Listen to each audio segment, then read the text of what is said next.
인생을 살아보니까 많이 살지는 않았지만 그래도 이제 살 만큼 살아서 쭉 돌아보니까 잘 산다는 것이 참 어려운 것 같아요.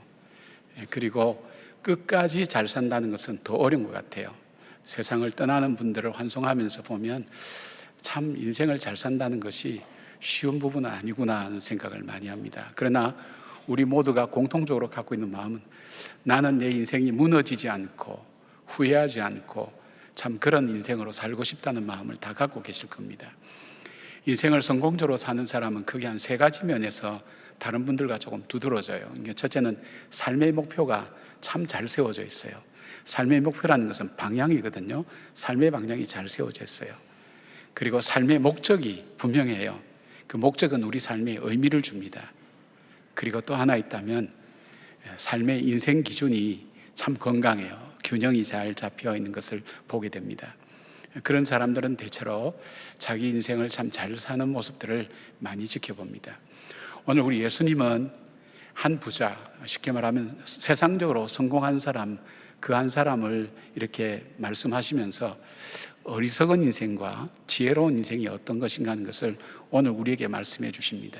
쉽게 말씀드리면 인생을 잘 사는 사람과 잘 사는 것 같지만은 그렇지 못한 사람은 어디에 있는가 하는 것을 주님께서 말씀해 주십니다. 우리가 이 말씀을 들어보면서 나는 정말 지금 지혜롭게 살고 있는가, 잘 살고 있는가 하는 것을 다시 말씀을 통해서 비춰보시고 또 삶에 큰 변화가 있는 그런 시간이 되기를 바랍니다. 예수님이 어리석은 부자를 통해서 지혜로운 자의 삶이 무엇인가 첫 번째로 볼 수 있는 것은 지혜로운 사람은 이 땅의 문제를 넘어서서 영원한 것에 초점 맞춰 사는 사람입니다. 오늘 이 나타나는 이 부자는 보니까 자기 현실에 최선을 다해서 성공한 사람이라고 볼 수 있습니다. 자기 소출이 많아서 자기 사업의 경영이 잘 되어서 굉장히 많은 넉넉한 어떤 이윤을 남기고 부유하게 된 사람을 말합니다. 아무나 사업에 성공할 수는 없죠. 성공한 사람들 보면 다른 모습들이 있어요. 자기 일에 몰두하고 전문적인 걸 가지고 결단력 가지고 하는데 이 부자는 바로 그런 사람으로 보여집니다. 미래를 잘 준비하는 사람 같아요. 자기 삶을 잘 디자인하고, 이분이 말한 거 보면 심중에 생각했다 이런 표현이 나오는데, 이거는 헬라 원어로 보면 그냥 마음의 깊은 곳에서 생각할 때 한 번이 아니라 지속적으로 생각하는 사람. 내가 내 사업을, 내가 지금 경영하고 있는 것을 잘할 수 있는 방법이 뭘까 하는 것을 생각할 줄 아는 사람이에요. 그냥 충동적으로 하는 사람은 아닌 것 같아요. 그 다음에 어찌할꼬 하는 거 보니까 구체적으로 이 문제를 어떻게 풀 것인가 하는 것을 생각하는 사람이에요. 어떻게 풀까? 그리고 또 한 가지, 이렇게 하리라 그렇게 얘기하는 걸 봐서 이분은 참 결단력도 있고 그 다음에 단호하게 실행하는 사람, 세상적으로 보면 성공한 사람이라고 그렇게 볼 수 있죠. 미래를 위해서 준비하고 잘 디자인해서 실행에 옮기는 사람. 이번에 파리올림픽에 여자 양궁이 10연패를 했어요. 저는 제일 처음에 10연패 하길래 연달아 10번 패한 모양이다 생각했는데 10번, 올림픽 10번 우승을 했다는 거예요. 대단한 거죠. 그래서 매스컴에서 여러 가지로 분석을 해요. 어떻게 이렇게 한국 양궁이 이렇게 전 세계를 10회 같으면 40년이죠. 40년을 어떻게 이렇게 성공적으로 계속해서 이끌어갈 수 있는가 할 때 몇 가지 이유를 들어요. 하나는 양궁 선수들을 돕는 대기업에서 아낌없이 지원해주고 간섭하지 않고 선수들과 코치들에게 맡기고, 그리고 파리 양궁장에 있는 그 상황 그대로 한국에 그 양궁장을 지어서 미리 선수들이 익숙하게 했고, 그 다음에 그 멘탈이 무너지지 않도록 한 발 한 발 쏠 때마다 사람들이 환성 소리에 흔들리고 혼란이 일어날 수 있으니까 그것도 다 미리 연습해서 만들어서 디자인해서 그렇게 연습을 했다는 거예요. 그리고 또 하나 중요한 것이 있다면, 이 사람이 작년에 금메달을 땄던, 지난번에 했던 우수한 선수에 상관없이 수천 발을 쏘는 그런 연습을 통해서 선발된 선수, 바로 그의 가장 잘 쏜 선발된 선수를 공정하게 선발한 데 있었다는 거예요. 그러니까 이 사람들이 성공할 수 있었던 이유, 바로 그것은 잘 준비된 사람이라고 그렇게 우리가 얘기할 수 있죠. 그래서 13억 인구인 중국도 이기고 이 양궁의 종주국들도 하나씩 하나씩 물리치고 계속해서 승리할 수 있는 이유가 되는 것입니다. 그런데 오늘 이렇게 성공한 부자를 주님께서 어리석은 사람이라고 말씀하시는 것은 이 사람이 정말 알아야 될 것을 알지 못했다는 겁니다. 인간의 삶이 이 땅에 있는 것만 아니라 영원한 하나님 나라가 있다는 것을 그는 생각하지 않고 살았어요. 이 땅의 삶을 위해서 준비는 했지만 영원한 나라를 위해서 준비하는 삶을 살지 못했다는 것입니다. 모세는 자신의 삶을 살아갈 때 성경의 히브리서 11장 25절 이렇게 넘어가면 그 말씀이 있어요. 모세는 바로 공주의 아들이라 칭함받기를 즐거워하지 않고, 여러분 이게 단순히 이제 말로 표현하는 건데 바로 공주의 아들이라는 것은 왕위 계승자입니다. 근데 애굽이란 나라는 정말 고대 근동에서 가장 강력한 나라였습니다. 그 나라의 왕위를 이어받을 수 있는 그 화려하고 정말 귀한 자리를 마다하고 하나님의 백성과 고난받기를 선택했다 그랬어요. 왜요? 그의 삶의 초점은 영원한 나라에 있었기 때문입니다. 사도 바울도 여러분 그가 감옥에서 기뻐한 이유, 빌립보서 보면 기쁨이라는 단어가 참 많이 나와요. 이 감옥에서 기록했거든요. 그는 이렇게 얘기합니다. 나에게 부르심의 상을 쫓아서 내가 달려간다는 거예요. 내 현실이 어떠하든 어떤 상황이 있든 상관없이 나는 어디서든지 내 삶의 초점은 이 땅의 삶에 성실하면서도 하나님 나라에 내 삶에 초점을 두고 그 미래를 준비하는 삶을 오늘 나는 살아가고 있다. 그 나라를 사모하면서 살아가고 있다고 얘기합니다. 그는 고린도서 4장 18절 이렇게 말씀합니다.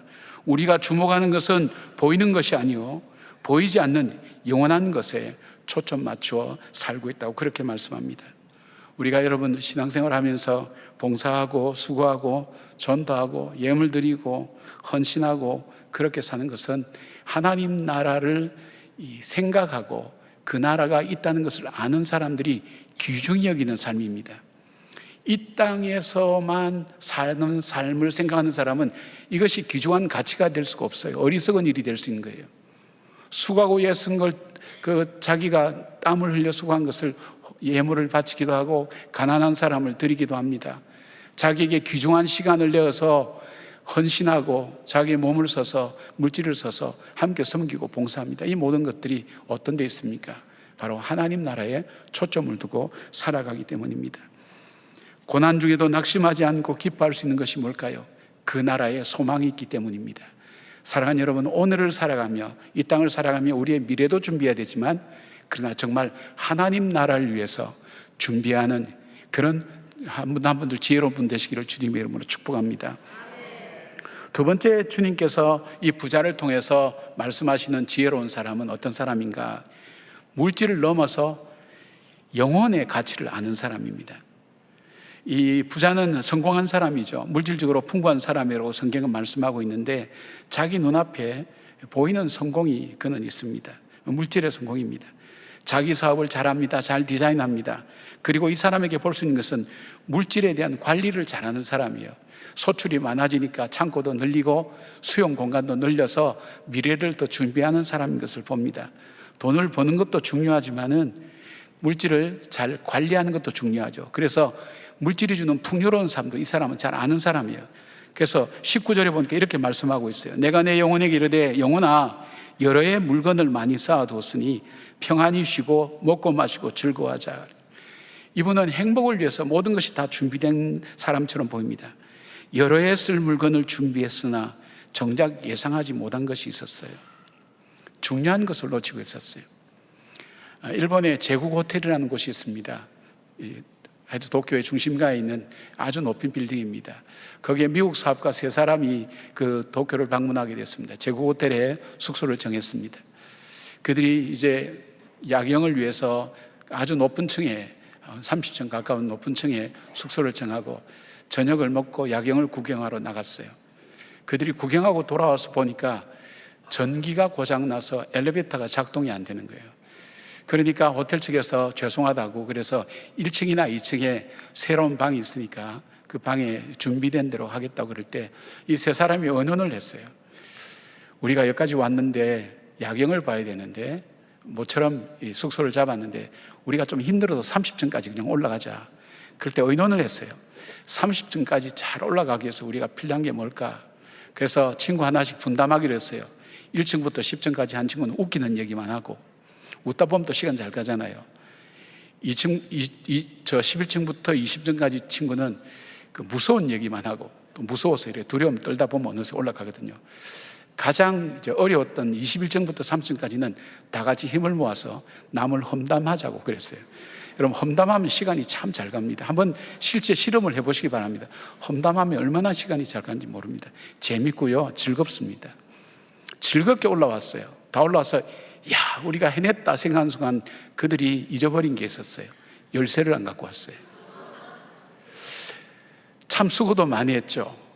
그런데 그들이 정작 마지막에 정말 중요한 것을 갖고 오지 않았어요. 여러분, 저는 목회를 하면서 이런 분들을 많이 바라봅니다. 열심히 사셨어요. 잘 사셨어요. 그런데 그들은 그들의 영혼을 위해서 준비한 것이 없어요. 그래서 허무한 인생을, 그리고 마지막에 참으로 후회하면서 이 땅을 떠나는 것을 많이 바라봅니다. 오늘 이 부요한 이 부자에게 주님이 20절에 이런 말씀합니다. 오늘 밤 내 영혼을 도로 찾으리니 내가 준비한 것이 누구 것이 되겠느냐? 주님은 그런 말씀합니다. 이 부자는 물질로 인생이 행복할 수 있다고 믿는 사람이었어요. 자기 영혼까지도 이 물질 가지고 풍성하게 할 수 있었다고 믿은 사람이에요. 그런데 여러분, 영혼을 가진 우리 인생은 하나님과의 관계가 회복되기 전까지는 우리 속에 참 만족이 없습니다. 그리고 우리 속에 하나님만이 채울 수 있는 공간이 있어요. 이 공간의 이름을 사람들이 이렇게 부릅니다. 공허함, 허전함, 그리고 감정적으로는 불안과 두려움이라는 것이 우리 마음속에 남아 있어요. 이것을 해결해 보려고 사람들이 여러 가지로 노력을 많이 합니다. 그 중에 하나가 물질로 이것을 대신할 수 있다고 믿기 때문에 물질을 가지고 자기 영혼까지도 풍성하게 할 수 있다고 믿고 있는 거예요, 이 부자는. 그러나 결코 그 만족이 없죠. 그러다 보니까 어떻게 합니까? 물질 가지고 자기 자신을 위해서 쓰는 거예요. 자기 자신만 위해서 쓰는 거예요. 바로 이 공허감과 두려움과 불안을 없애기 위해서 무엇인가를 채워가려고 그렇게 노력하죠. 몸부림치죠. 그러니까 어떤 나중에 삶이 됩니까? 나중에 자기 중심적이 되면서 정말 자기 스스로 기뻐하는 일을 점점 하다 보니까 마약을 하게 되는 경우를 우리는 보게 됩니다. 우리나라도 마약 청정지역이 아닙니다. 얼마 전에 보니까 이 마약은 연예인들이나 또 뭐 재벌 2세들이나 또 뭐 이런 분들 극히 한정된 사람들에게 있는 일이라고 생각했는데, 얼마 전에 보니까 대치동에 우리 공부하는 우리 학생들에게 피로회복제라고 줬는데 그 속에 마약을 넣어서 중독을 시키지 않습니까? 지금 KBS 시사 프로그램을 봤더니 마약 우리나라 실태가 어떻게 되냐면 저 이태원과 홍대를 중심으로 인해서 젊은이들 사이에 확산 일로에 있다는 거예요. 뭘 말하는 거예요? 세상 것 가지고는 만족이 안 되는 거예요. 다른 것 가지고 자신을 만족해 보려고 하는 거예요. 그러나 그 사람은 자기 영혼이 정말 필요로 하는 것을 몰랐어요. 바로 하나님과의 관계가 회복될 때에 그 하나님과의 관계 회복 속에서 주어지는 축복이 바로 평안과 기쁨과 삶의 의미라는 것을 보게 되는 것입니다. 하나님과의 부요하면서 온전한 자기 자신을 볼 수 없는 사람, 그 사람은 인생을 열심히 살고 최선을 다해 살지만 갈급함 속에 살아간다는 거예요. 부족함 속에 살아간다는 거예요. 채워지지 않는 마음 때문에 방황하면서 살아가고 있다는 거예요. 오늘 이 부자는 평안한 것 같이 보이고 잘 사는 것 같이 보이지만 그 속에 공한 그 마음을 메꾸기 위해서 내 영혼아 편히 쉬고 즐거이 누리자 하는 그 말처럼 그 인생이 그렇게 되지 않는 것을 봅니다. 사랑하는 여러분, 여러분은 여러분의 영혼을 위해서 무엇을 준비하고 살아가고 있습니까? 우리의 삶이 오늘 내 것이 아니고 우리의 삶이 언제 이 땅을 떠날는지 우리는 알 수 없습니다. 여러분, 우리가 분명한 것은 분명히 이 땅을 떠날 겁니다. 그러나 언제 어떤 모습으로 어디서 떠날지 아는 사람은 아무도 없습니다. 그리고 내 영혼의 평안함을 위하여 만족을 위하여 여러분들은 어떤 준비를 하고 계십니까? 어떤 일을 하고 계십니까? 바로 이 일을 하지 않는 사람은 급한 일은 할 수 있겠지만은 중요한 일을 놓치는 사람, 바로 어리석은 사람이라고 그렇게 말씀합니다.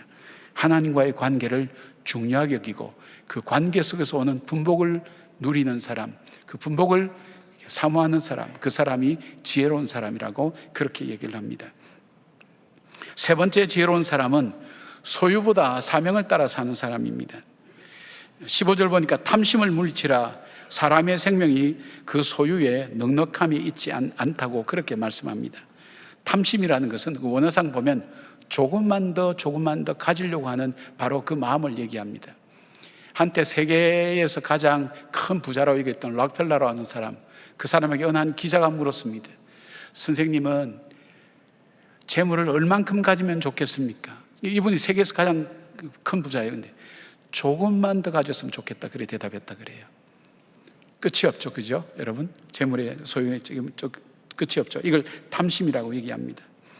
17절부터 19절까지 보면 나 혹은 나의 것이라고 하는 부분이 한국 성경에는 6번 나오는데 원어를 보면 12번이나 나옵니다. 부자는 자기가 모든 것을 소유하고 있다고 생각하고 이것이 인간을 행복하게 만들어준다고 생각합니다. 그래서 다른 사람들처럼 더 좋은 것, 더 많은 것을 소유하려고 하는 것을 성경은, 우리 주님은 이것을 탐욕이라고 말합니다. 탐욕은 사람을 이기적이고 자기중심적으로 만듭니다. 그리고 탐욕은 수단과 목적을 혼돈합니다. 사람과 하나님마저도 자기 목적의 도구로 사용하고 생각한다는 것입니다. 그리고 탐욕의 결정적인 것은 하나님과의 관계를 깨트립니다. 이 관계가 깨어지면 무엇인가? 내 생명이 내 것이 아니라는 것, 그리고 내가 가지고 있는 것이 내 것이 아니라는 것을 망각하게 됩니다. 마치 내 생명은 내가 내 마음대로 할 수 있는 것처럼 생각하고 내가 가진 소유도 언제까지나 내 것처럼 그렇게 생각합니다. 그러니까 무엇이 됩니까? 그 속에 자족하는 마음이 없습니다.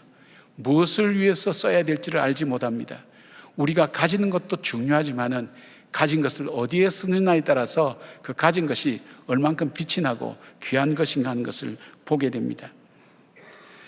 여러분, 다윗은 인생 자체가 참 힘들고 결핍의 투성이었습니다.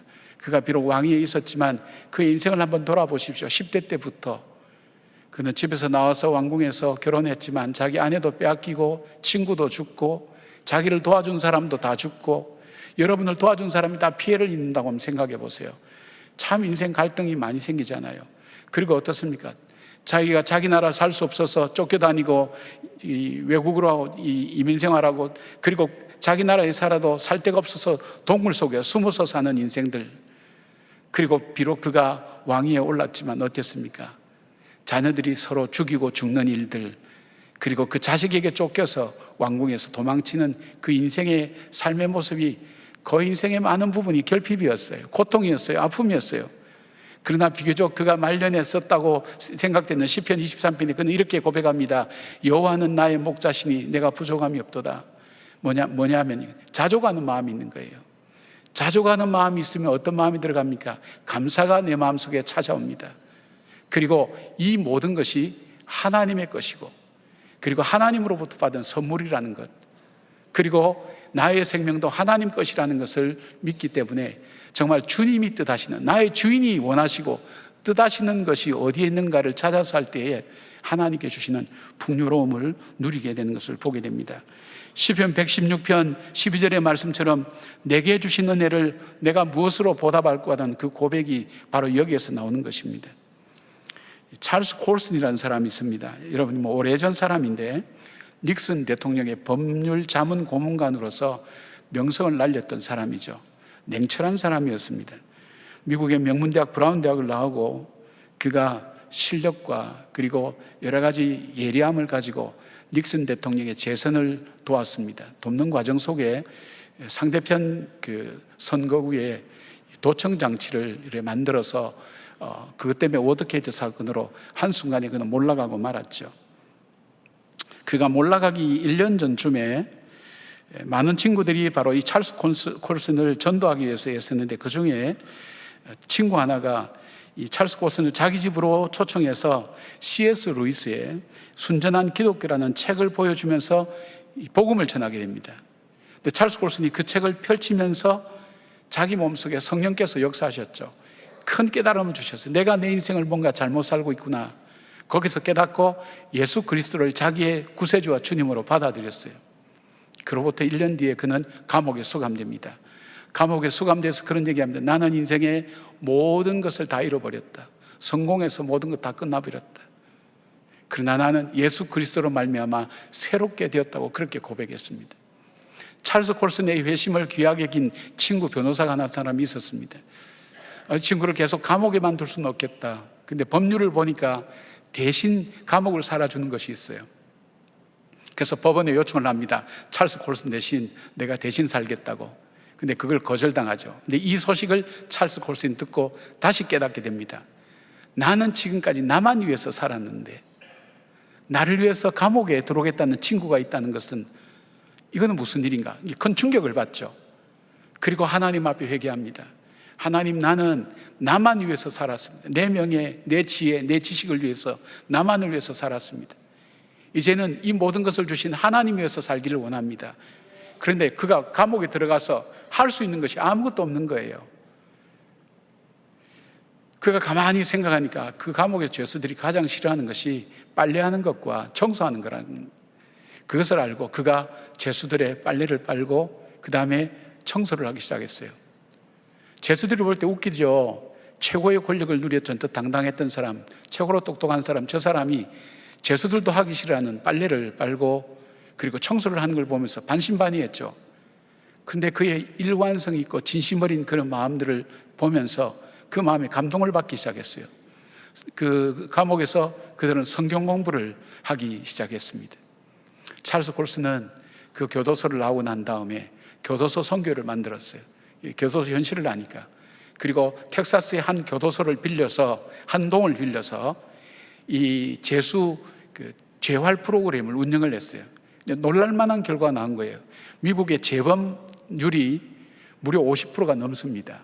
한번 감옥에 갔다 온 사람이 다시 죄를 짓는 비율이 50%가 넘는다는 거예요. 근데 이 찰스 콜슨의 바로 이 과정을 거친 사람은 8% 미만으로 떨어졌다는 거예요.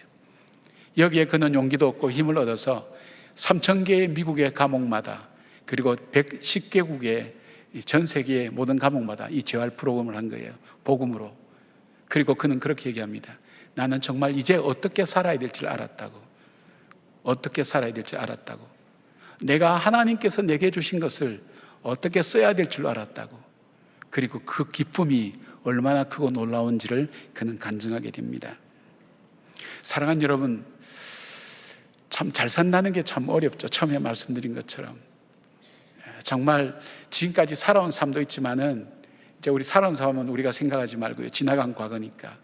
우리가 앞으로 남은 내 삶을 정말 의미 있고 보람 있고 생명감 있게, 생명의 넉넉함이 소유해 있지 않다 그러지 않습니까? 생명의 풍성함이. 이 생명이라고 하는 이 원래 원어가 뭐냐면 단순히 육체적인 생명만이 의미하는 것이 아니라 그 속에 활력과 생명력과 기쁨과 소망이 있는 바로 그런 삶을, 보람 있는 삶을 얘기합니다. 그것이 소유해 있지 않다고 했습니다.